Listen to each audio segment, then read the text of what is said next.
Hey, everybody. Here we are with our monthly discussion for the Haunted Victorian Book Club. So today we're going to be talking about Bluebeard's Castle by Anna Biller, and I have with me Jen from her YouTube channel, Literary Love, and Jacki from the Jersey Ghouls podcast, two of my absolute favorite ladies. These girls, I always have the best conversations with, and I think we're all very much on the same lines of like feminism and stuff like that. So welcome, ladies. So I'll do a little bit of a roundtable first, just in case. I'm sure everybody knows who you are anyway, but Jen, why don't you introduce yourself and your channel a little bit? Hello, everybody. I'm Jen at Literary Love 123, and I like to use my master's in English to discuss horror from an academic standpoint. I talk about other genres and read other genres too. And, sometimes I just like to have fun, talking about books. So it's not always, serious, but I just, I like to talk about books, and I'm thankful to have a community of people who like to also talk about books.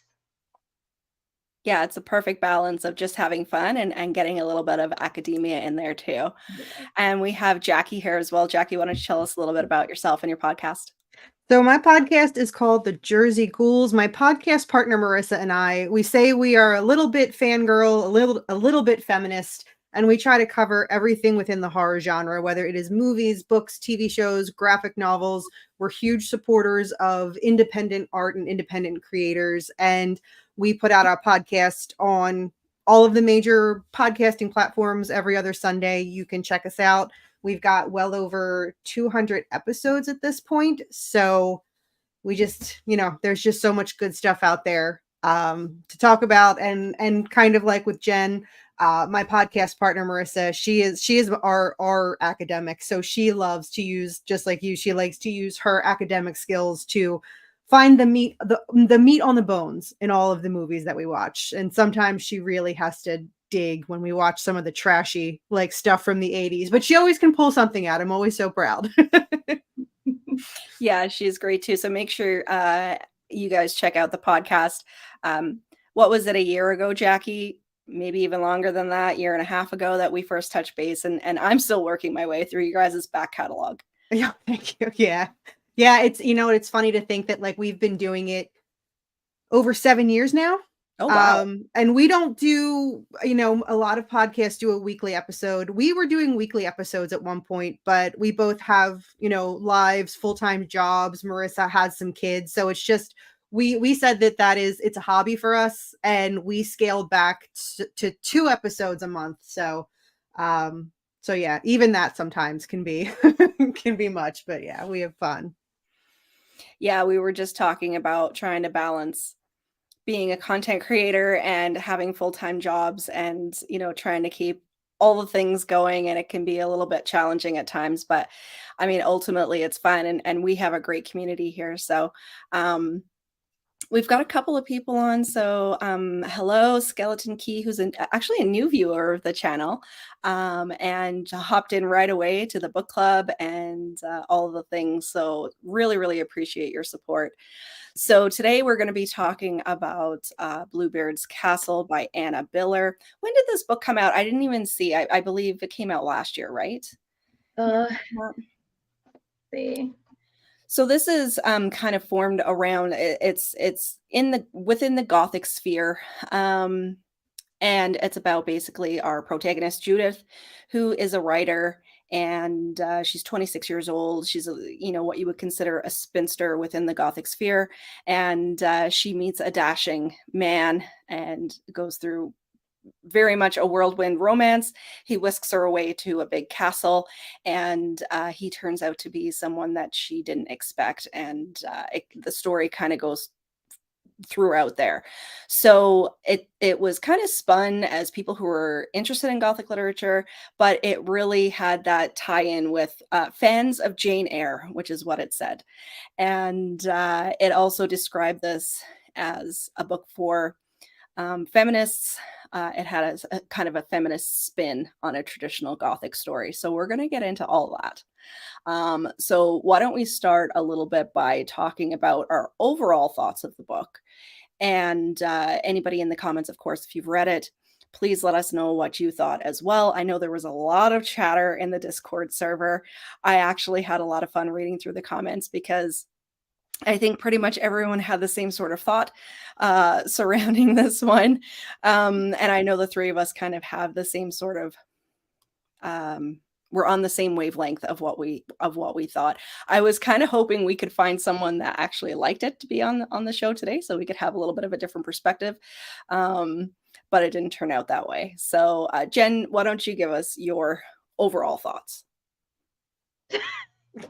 Well, I gave it 1 star. Just, I don't really see how this is really feminist, and I feel like it was not exactly what I'm looking for either in a reimagining of a Gothic story, because I felt like she just kind of threw out a bunch of classic Gothic titles and characters, but she just kind of was like hitting us over the head with, hey, look, it's Gothic. Hey, look, it's this. But I find that if I wanted to read something that's like a reimagining, I don't want to be hit over the head with repeated, outright just blanket statements of classic works. I want to kind of be able to pick it up within the text itself. So I really just was disappointed in both the idea of this being a Gothic story and the idea that this is a feminist story. Okay, Yeah, so we got a 1 star, Jacki. Yeah, a 1 star from me as well. I read this fairly quickly in the beginning of the month, so I don't quite remember, and I apologize. And I don't remember if this thought is a thought that I had, if it was something that came up in conversation, or if it was something someone said in the Discord. So if I am taking somebody's thought, I apologize because I don't remember. But my impression of this book is this was the first draft, and the first draft accidentally got published. Either that or this was the first draft and she said, you can't edit this. Like, this is my opus, and put this out into the world. It was, I don't know. The only thing that I can think of is the word Gothic appeared so many times in the text. My thought is she just kept saying it to convince us that's what it was supposed to be. Jen and I had a conversation, and at one point she was like, we should start a drinking game. And every time she says the word Gothic or mentions, like, name drops something within the genre, we do a shot. But then we ultimately realize that would result in alcohol poisoning. We'd be dead. Yeah. We'd be very dead. Yeah. I mean, this was, it truly felt like a first draft. There was so much that could have been, I don't know. I say this, the hubris. I have no idea what it takes to write anything or be a writer or what the process is, but it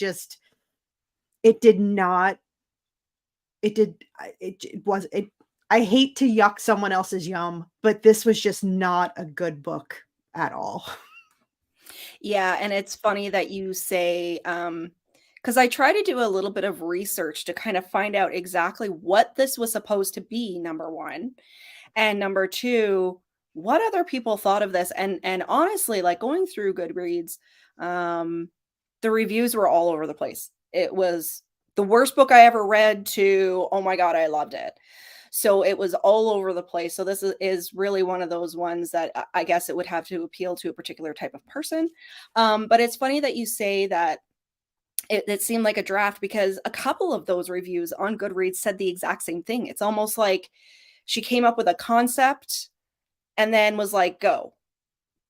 And I have to say, I kind of feel like the same sort of thing. It's like, oh, I want to relate it to this particular Gothic work, but instead of relating it to it, she just, like you said, name dropped that particular book in there. And I do have to agree with, it was kind of shoved down your throat as feminist and Gothic. It's almost like they're talking about gaslighting in the story. I felt like we were all gaslit into believing that this was supposed to be a Gothic feminist story, because she was saying it so much that she's trying to make you believe it. And for me, like, I was like, no, no, I really don't think you did it. I really don't think you did it here. And I mean, obviously my thoughts are on the same wavelength as you guys. Now, I gave it a 1.5 star. And the only reason why I did, I rounded it up to 2 on Goodreads. And the only reason why I did is if I give a book 1 star, it's because it's a bad story, but the writing itself is bad, as in grammatical errors and all of that kind of stuff. So if you're looking at like technical writing, like it was fine. But the story itself sucked. So that's why I chose to give it a 1.5 instead of a 1, because like her writing, her grammar and punctuation and all that kind of stuff was fine. So that's the only reason why I gave it something a little bit higher than you guys. All right. That's fair. So we're going to get into a couple of specific points, and I have to apologize first off, because if profanity slips out, I'm sorry, because I try to keep this channel family friendly, but this book really frustrated the heck out of me. So we're gonna get into it. We have Cassie here. Hello, Cassie. How do I get involved with this book club? And are you wearing an Electric Circus t-shirt? Yes, I am wearing an Electric Circus t-shirt because I filmed my old school April video this morning. And Electric Circus, if there's any Canadians on here, is a very 90s Canadian thing where basically I think it was Queen Street in Toronto, around the Much Music building.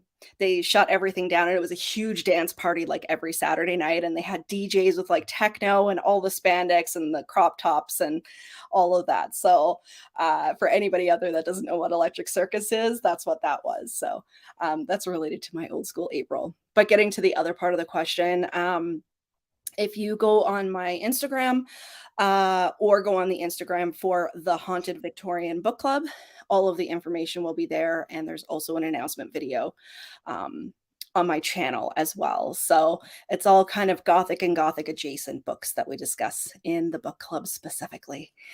So let's get into some of the themes here. So can we first talk about Judith herself, I guess, because number one, I found her to be super annoying. Mhm. And number two, right out of the gate, they say, you know, she's 26 years old, she's independent, she's done all her own thing, you know, she's kind of separated from her family. She has the beautiful sister and the absent parents and, you know, the whole thing. So she's very independent. She hasn't had any lovers, so she's a virgin. There's a man that's been pursuing her, but she kind of keeps him at bay because she's like, he only wants sex. I'm not into that kind of thing. That's all he's thinking about. And, you know, all of this sort of thing. So very much at the beginning, it just so everybody knows, if you don't know already, this is a spoiler discussion of this book. So if you haven't read it and you don't want it to be spoiled, you can click away. So we have this hard feminist or hard independent woman at the beginning. That's how she's set out. And then what, by chapter 2, all of a sudden she's in bed with some random guy? Yeah. And being told what to do, being dominated both in the bedroom and in life, and any sort of autonomy or independence seems to be completely stripped away the moment she meets this man. And it's like that. There's no arc. There's no what's going on inside of her head for her to completely flip all of her beliefs on its head. It's just like all of a sudden, I'm going to bed with this man that I've never met before as a 26-year-old independent woman, and allow myself to be dominated and controlled and cajoled into a marriage. It just seems so fast, like you said, it very shallow. That word came to my mind a lot when I was reading. Like, it's very shallow. And I would, you know, I totally understand, you know, and I have had some certain experiences, you know, with being in relationships that were not healthy. But I feel like if you're trying to seriously make a commentary about that and talk about that, that there should be a different kind of tone. I don't think that you can necessarily put satire with seriousness in that case. And I feel like she wasn't really successful on making a satire of the Gothic, and she wasn't successful in my opinion at all on making a feminist commentary or a book that was seriously addressing issues of domestic abuse and misogyny. I just felt like we just did not come together at all. No, and we have two very different things that we're talking about there, because you can't tie together satire and trying to talk about DV or problematic relationships or anything like it, because it just comes off as being in poor taste. And it just comes off as being almost like she was, I can't say making fun of it, but just making light of situations. I'm going to go ahead and assume that the writer has the privilege of never having been in a relationship that was toxic or that had any sort of DV or anything like that, because you're right, the way that it is written, I don't think it's there's I have no idea what this book is trying to be. No. Is it a satire? Like, I really thought when I So first that's started the reading. thing, because I tried to look on YouTube. I tried to do look at reviews on people's blogs or, like I said, Goodreads, and try to figure out, was this meant to be satire? And I didn't find that anywhere. All I found was either people really thought that it was a bad book and in poor taste, or people thought that it actually was a feminist Gothic.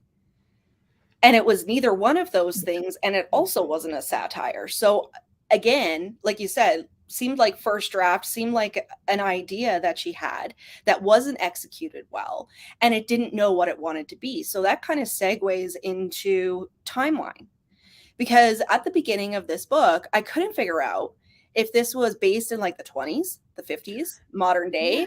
Was it in a Gothic era? Like, was it in Victorian? Like, was it only me that it didn't know what it wanted to be or where it wanted to be? No, I had the felt same that. thought. Yeah. And I read an interview, actually, I printed it off right here, because I wanted to kind of get her take on it, Anna Biller's take. But I won't, say a lot from the interview, but just kind of in reference to what we're talking about now. What is this novel trying to be? What is the setting? What is the time period? She was asked, this is an interview from Esquire, and it was done by Sarah Kim. So she asked about kind of what inspired you or what made you want to write this novel. And so Anna Biller said, this is quoting Anna Biller, "I tried to write it in a very classical style, even though it has modern characters. It's written how books used to be written, like novels by Daphne du Maurier or the Bronte sisters.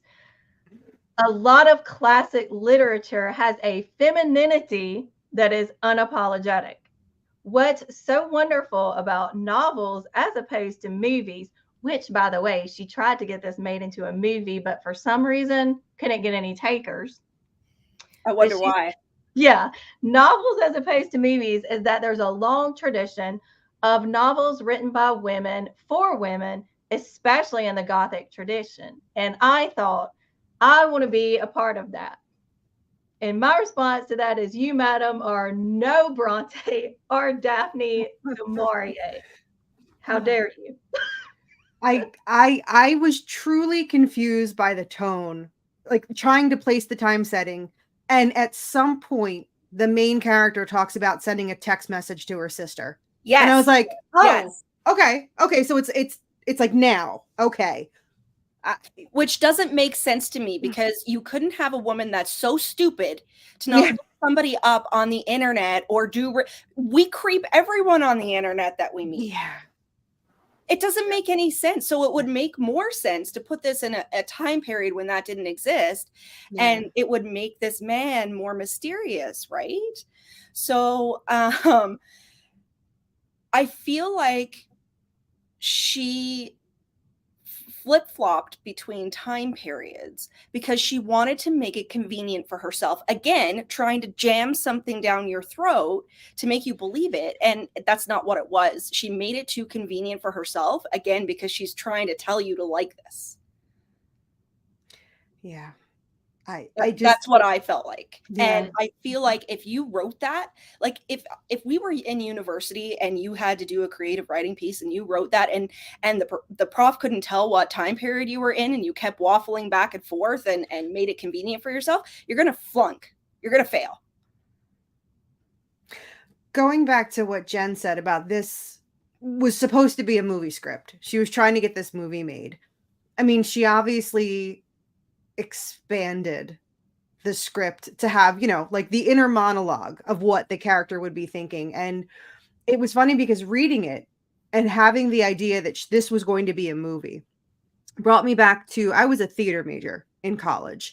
And one of the things we learned in acting one was we had this sheet of these questions you ask yourself as an actor. It's what's my motivation? What's my purpose? What's this character's history, background? What are they thinking?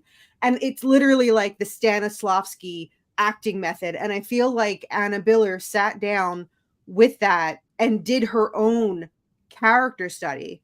But instead of just using that to creatively write, she literally wrote what she would write in those blocks of motivation and history and what is this character, it was, again, I try not to say stuff where I don't have any expertise. I don't know what it takes to write a book. I have no desire to write a book. That's not my field at all, but I just feel like it was done so poorly. I also feel like she sat there with a thesaurus next to her and at every opportunity just used a bigger word. Or she put words together to make a really pretty, flourishy sentence, but it didn't quite make sense. No, nothing made sense with it. Yeah. And I think you're right that there was no flow. Like getting back to the character arcs, there was no growth. There was no personality. There was first Judith is this, then she's this, then she's this, then she's this. There's no flow to Judith. So, I mean, I don't know how you're supposed to attach to a character or like them. And I mean, with Jacki, what you're saying with like, I don't know what it takes to write a book either. I mean, I'm working on my own, but it's my own story. But as reviewers and as people who have a little bit of intelligence, you should be able to have flow and be able to comment on what your thoughts are of consuming this information, right? And it was very disjointed. And getting back to the feminism, I'm really lit up about this book. I'm sorry. Getting back to the feminism. Reddish, pinkish tabs are the ones where I was like, WTF. I've never annotated a book in my entire life. And I got it on my Kindle. And for the first time ever, I was annotating on my Kindle. And I think of the 10 pages, or the 37 annotations I have, I think 27 of them are literally just WTF, WTF, over and over and over again. What the hell? What? Like some of the stuff and some of the writing, and I hate to keep going back to it, but like I actually highlighted, I think my favorite, what does this even mean? And maybe it's me. And maybe I just didn't get it. I don't think it is. I don't think but I think one of the most ridiculous lines I read was that Judith was trembling with the fear at the ruthlessness of his masculinity. What? Yeah, okay, what? So we're gonna get to the trashiness and the sexual innuendo and stuff in a second. Okay. But I just wanted to mention first, because I couldn't get this comparison out of my mind. I think along the way somewhere we've lost what feminism means. Yeah. Collectively. Yeah. Because when Anna Biller is doing like the sex scenes in this book and the way she's describing them and the way Judith is interpreting it, kind of reminds me, and I don't know if this is just me, it's kind of a really silly comparison, but it kind of reminds me of modern day female rappers where all they're singing about is sex and what's in between their legs, and then they refer to that as feminism. That's not feminism. All you're doing is being raunchy. That's not feminism. Yeah. To me. So I felt the same way reading this book as I did about some of these modern songs that I'm like, what the heck are you singing about right now? Like that's that's not women empowerment at all.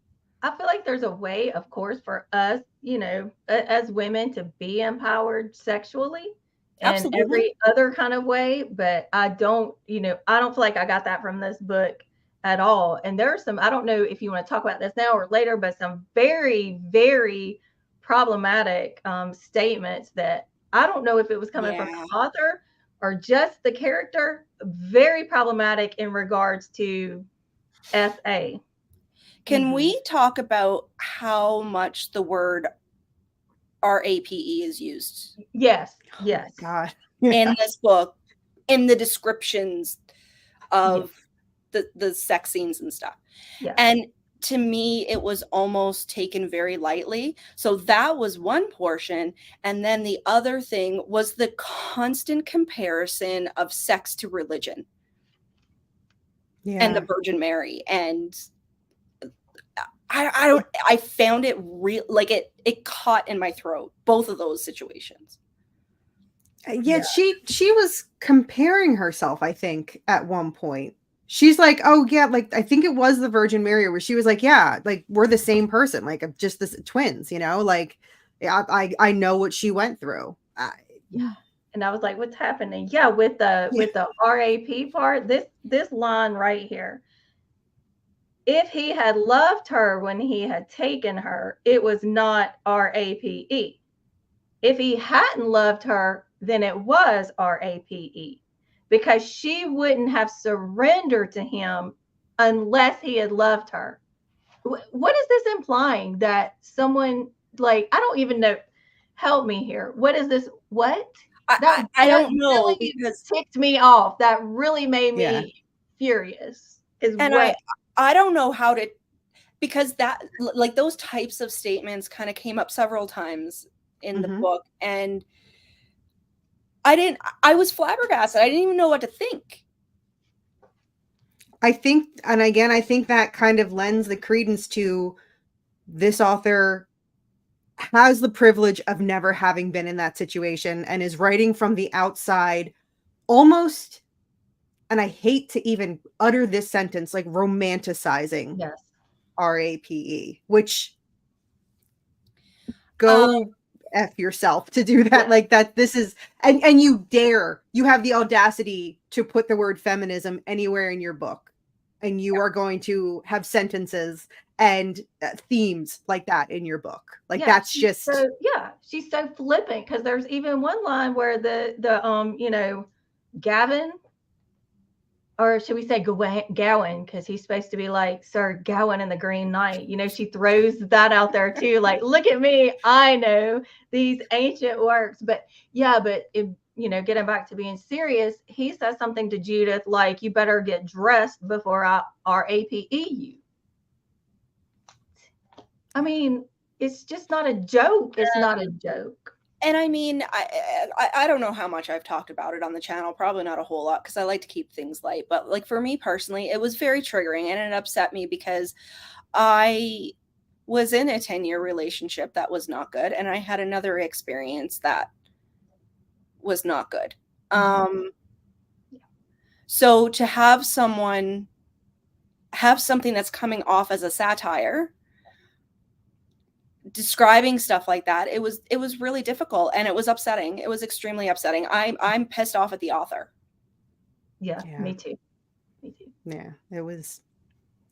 I don't know if anybody watches the cartoon Bob's Burgers, but the oldest daughter likes to write fan fiction, and I had said that this book, it's like the oldest daughter, Tina Belcher. It's like she read Rebecca, and then she went off and wrote her own erotic fanfic with her and Jimmy Jr. And that's what hilarious. this book was. And Yeah. that is what this book was.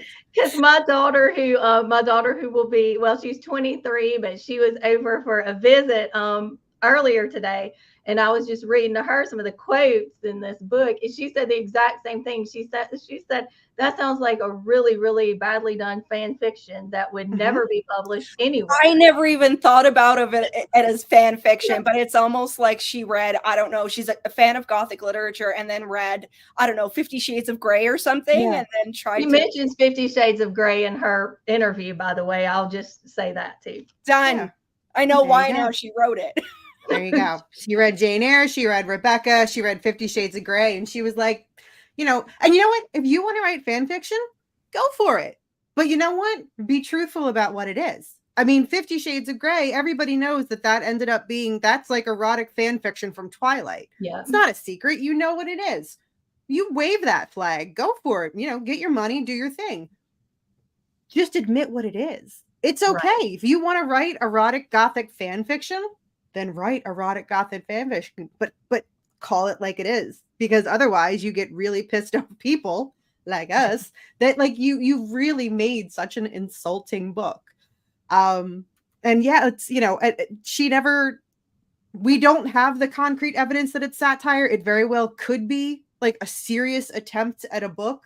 I know that I felt at some point, if you want to read the book, just do it like this the whole time and say everything very dramatically, and it'll probably make your experience so much better. It was over the top melodramatic. Oh my goodness. I mean, it was like, because we know that those classic works very much are, but it kind of belongs with it and it's at the right level, but hers was just up here.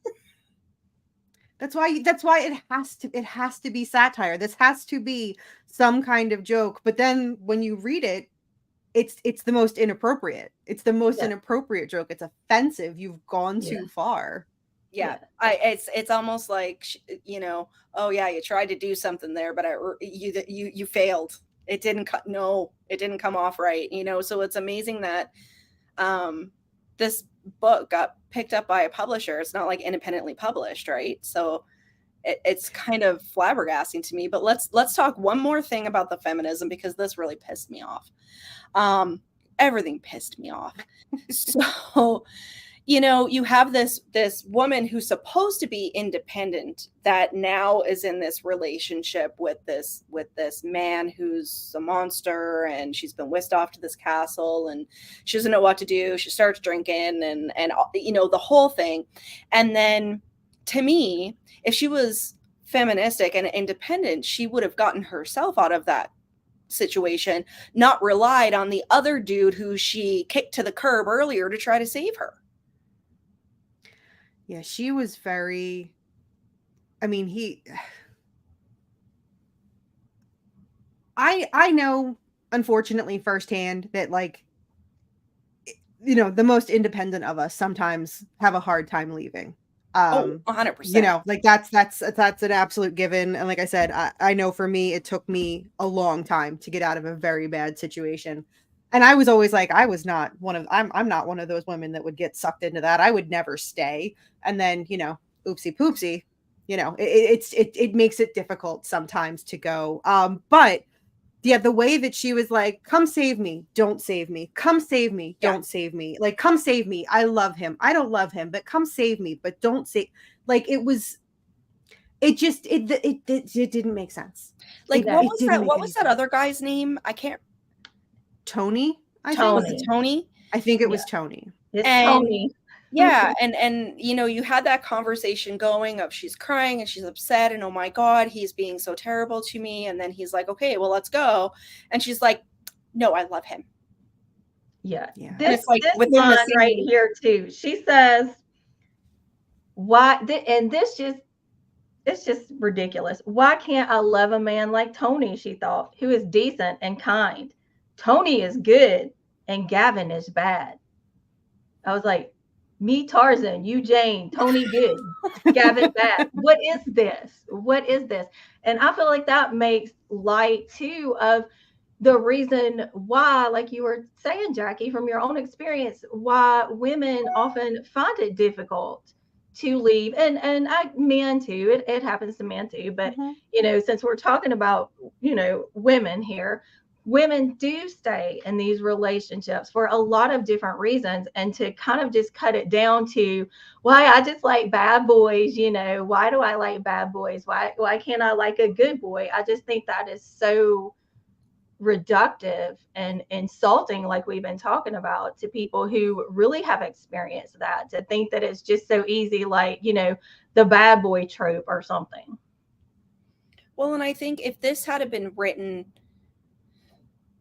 as a gothic feminist exploration, not satire or trashy whatsoever, and you had a main character that was introduced as independent feminist, 26 years old, writer, she's never been married or anything like that, and then you had a progressive arc of what was happening to her in this situation, I think it would have been digested a little bit better.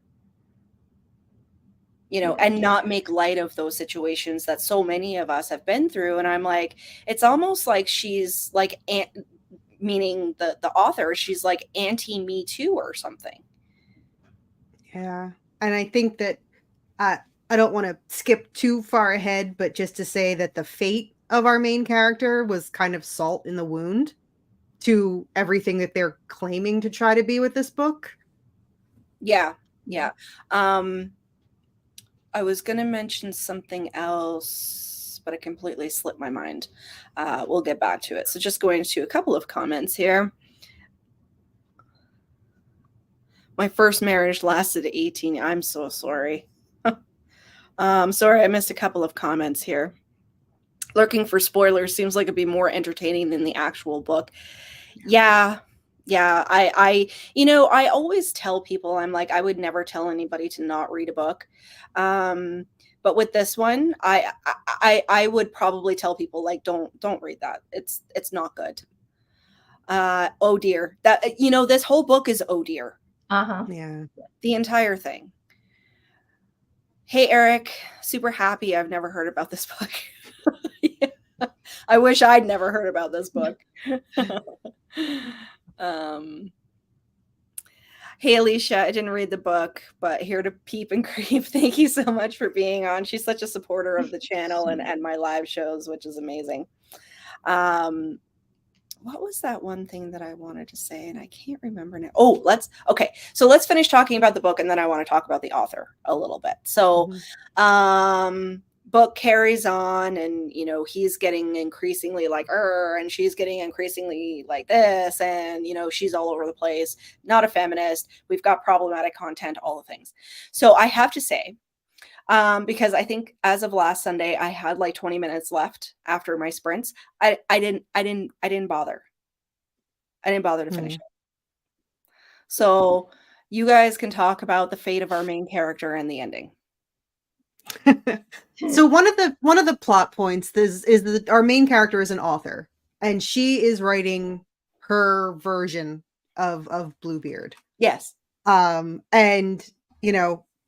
then there's also this ghost that is apparently in the castle, and it's all the dead. There's also like all the dead wives of the men who have owned the castle, and the whole theory is this one wife, you see her before you die. So the beginning of the book starts with Judith being like, oh, I need to leave my husband, he's trying to kill me. And throughout the whole book, oh, he's trying to kill me, he's trying to kill me.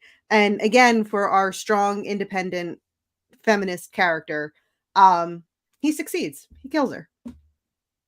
He poisons her. And tries to cover it up and make it look like she had some sort of heart issue. It also wrapped up like quickly, and she had sent a letter to Tony at one point, was like, if I die, here's all of this information, but like, don't open this letter unless I die. Like, I don't know. It was just the melodrama again. Yeah. Like, so of course, like the last chapter is just like everything is wrapped up super quickly and neatly with like, oh, she died, and Tony opened the letter, and we found the evidence, and he goes to jail forever and ever and ever, and he's a bad person. So he can never do it again. Yeah. So number one, zero creativity Right. in that. And number two, if you're talking about Gothic works, that's not how a Gothic book would have ended. Yeah. I wouldn't think if you're comparing it to things like Gothic classics and you have your heroine and all of that kind of stuff, I could see her maybe ending her own life to get out of the situation, or she ends up finding her independence to get out of the situation or whatever. But just having it end off like, oh, he poisons her, he kills her, Tony opens the letter, he goes to jail. Yeah. Right. Because even then, Tony's the real hero. And the thing is, how I don't even get how that's any of that's feminist either. But in the original, the spoilers for a really old fairy tale, Bluebeard, Bluebeard is killed in the end. Now, granted, it's by the wife's brothers. But if you want better feminist retellings, read Angela Carter's The Bloody Chamber. That's a good Bluebeard. I've heard so much about it, and I haven't read it yet. I Yeah, wanna let read me it so convince bad. you with the cover here. Ooh. You want to read this.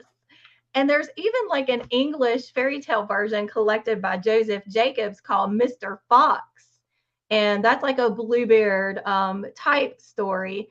And I don't want to spoil it because I'd love for y'all to you can go read it online free, but it's Mr. Fox by Joseph Jacobs. And let's just say that comes off much more feminist too. So if you want a good retelling of Bluebeard, and I would say if you want a good Bluebeard, Gothic, just read Rebecca or Jane Eyre.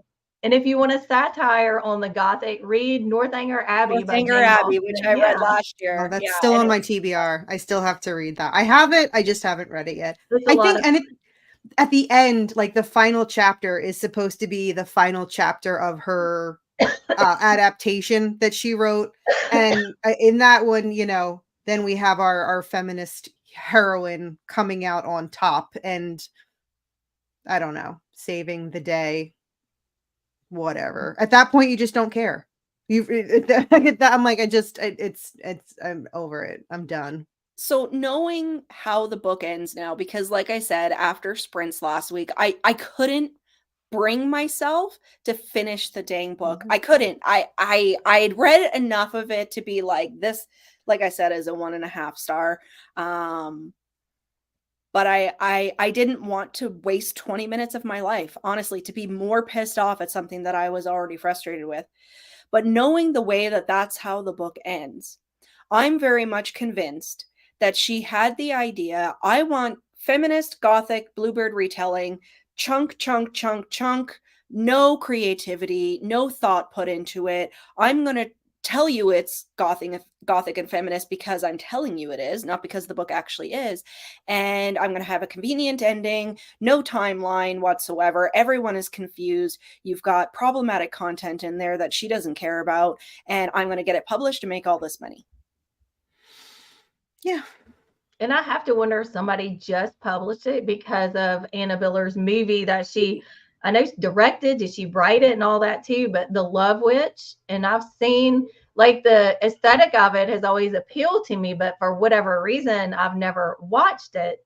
And I don't plan to now at all. But I just have to wonder if she didn't just kind of ride the coattails of that movie into being published. I would think so. It's a pretty well respected movie, pretty highly rated movie.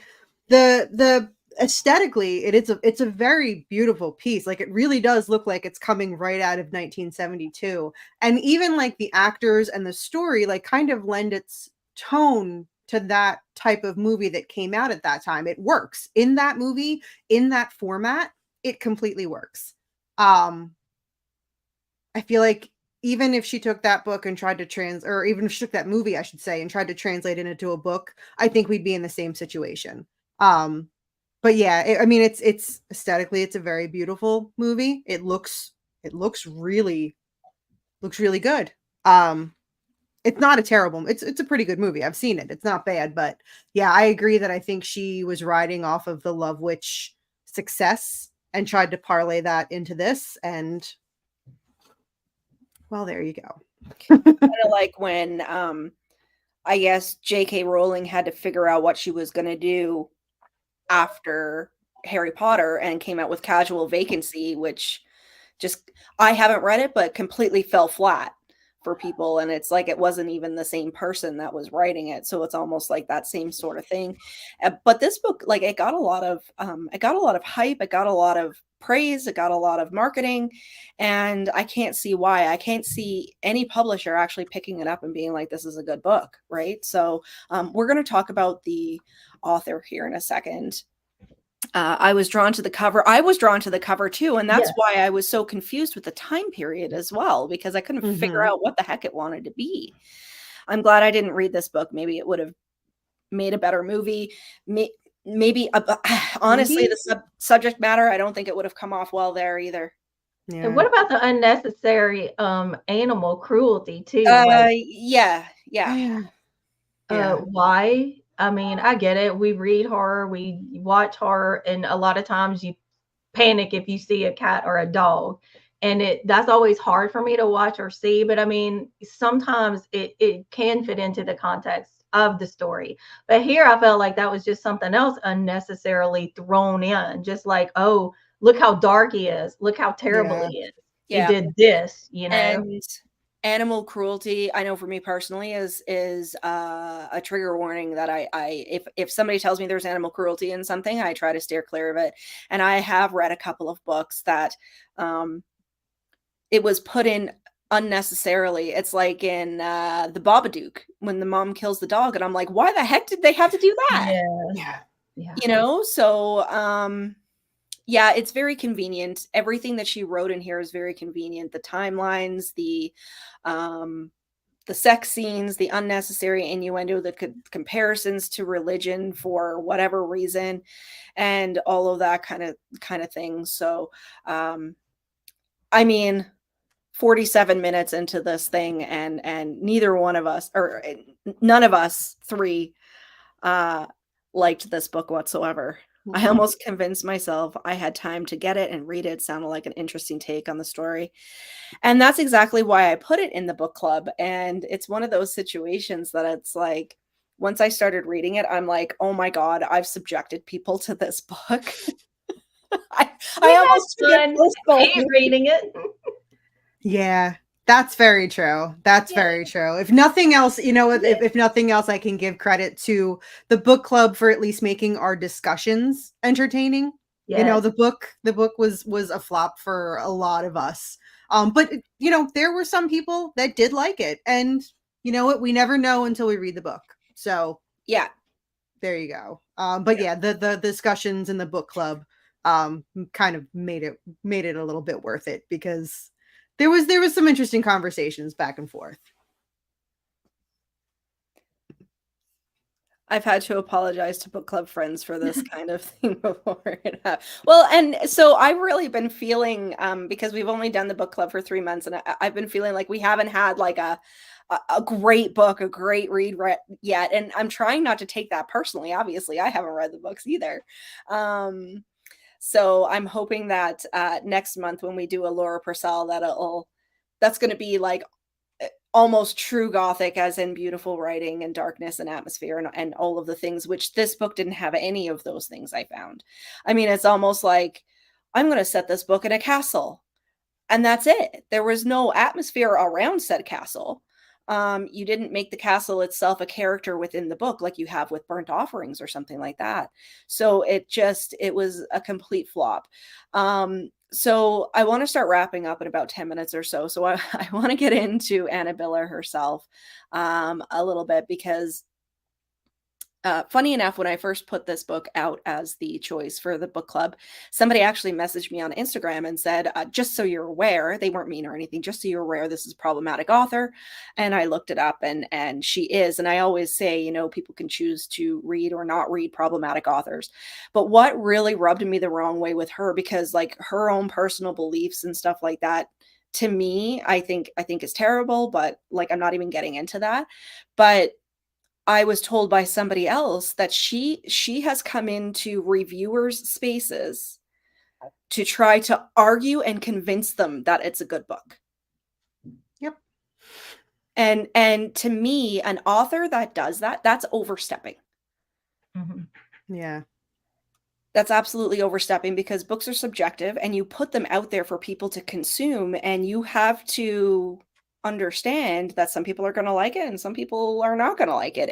It's a creative medium, and whether it's music or art or books or film or anything like that, uh you can't come into a reviewer space and argue. Like, you can debate, but don't argue with people and tell them they're thinking wrong. So that harkens back to the conversation that we had at the very beginning of this, saying that it's gothic and feminist only because she's telling you it is.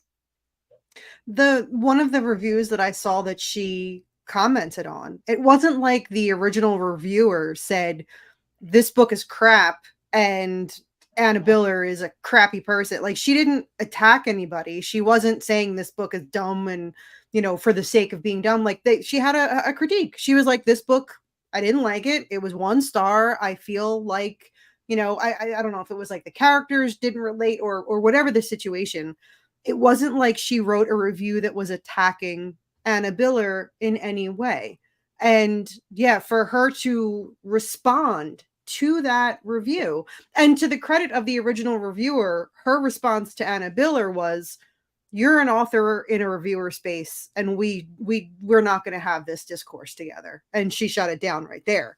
Now, of course, a lot of people came to Anna Biller's defense and things like that, but that's, I don't know, it as someone who has never, I am on Goodreads, I have never written a review.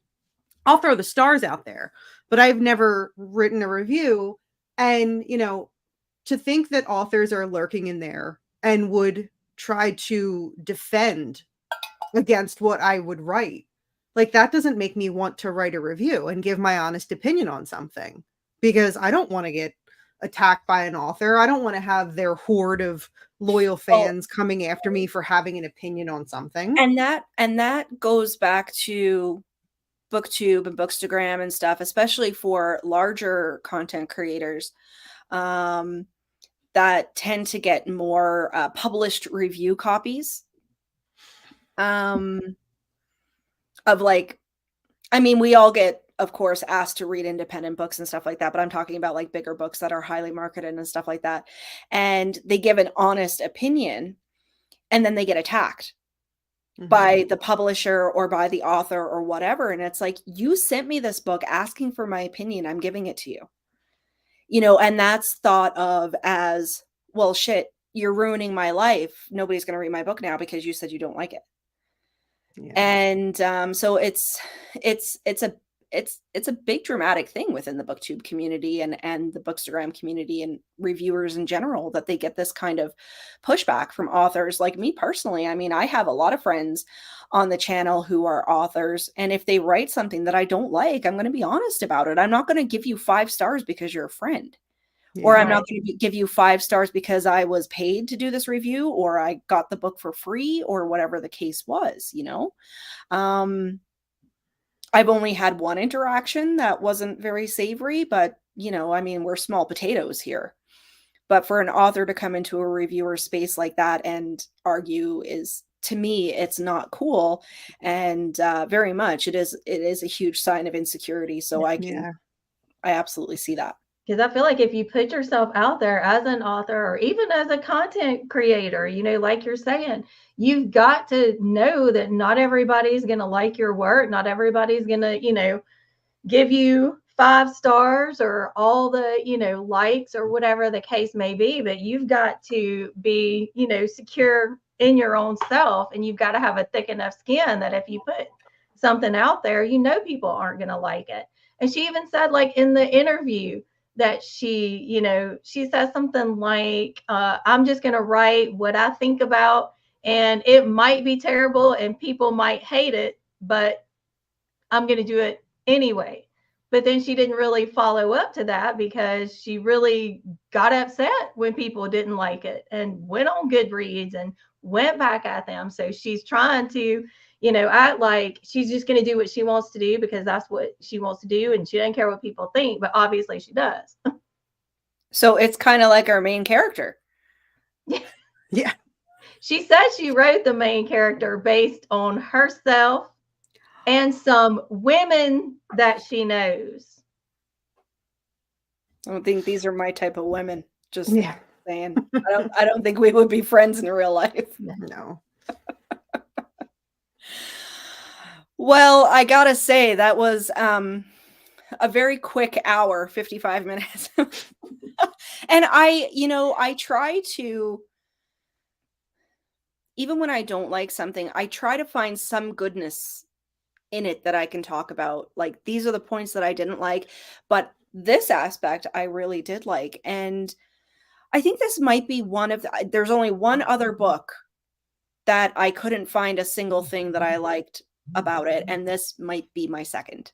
I can't think of a single portion of the, maybe because there's a castle in it. That's about it. Like, I honestly, as a positive and kind person myself, I can't find anything to say to Anna Biller that I liked XYZ or about your book. I don't know about you guys. The book cover. The cover. There we go. The cover. Yes, the cover. There, yeah. That's Because you also have a castle. why. Okay, the cover is beautiful. Why the photographs inside as well? There's photographs. When you open up the book, isn't there like yes, a photograph? Yeah, I don't like. And there's one, and there's one in the back too. Yeah, like that. I don't like those. I read it on audio, so I didn't know those were in there. But the cover is beautiful. Mm-hmm. I love it. This is, for me, it's funny you say that. This is the second book where I was tricked by the cover, where I love the cover and I liked nothing else inside the book. What was the book? What's it called? Love in the Time of Serial Killers, I think. I've heard of it. I haven't read it. I haven't read that one either. Yeah, I think that's what it's called. It's back there. The cover is so cool. It looks like a kind of pop art, like comic book. I did not like that book at all, but that's neither here nor there. But yes, this is now the second one where the cover is the only redeeming quality. So unfortunately, we have we have basically a 1-star across the board. So we haven't had anything come up in the comments during this time frame for anyone that's actually liked it. A lot of people, I think, are glad that they actually didn't read it. So Barbara Michaels is actually someone that I have on my shelf that I would like to get to. Maybe we can throw one of those in the book club as well. But speaking of the book club, so I think that unless you guys have anything else to say about the book, I'm pretty much done. Yeah. I think we've covered it all. we could say goodbye to this one. Yeah, this one is going in on the trash heap. Sorry. So for this month, though, for March, I'm very, very excited because we're reading The Shape of Darkness by Laura Purcell, who is the author of The Silent Companions, which I still haven't read. So I'm really, really super excited to get into it because I know Laura Purcell's writing is fantastic, and she is very much a Gothic writer in the proper sphere of what it is that we're looking for. We want all of the atmosphere and the spooky, right? So this one was a little bit of a miss, but you're going to get good ones and bad ones. And sometimes the bad ones shapes up for good conversations between three ladies on a Saturday afternoon. So thanks everybody for coming on and joining us today to discuss this one. And we'll see you guys on the next one. Bye.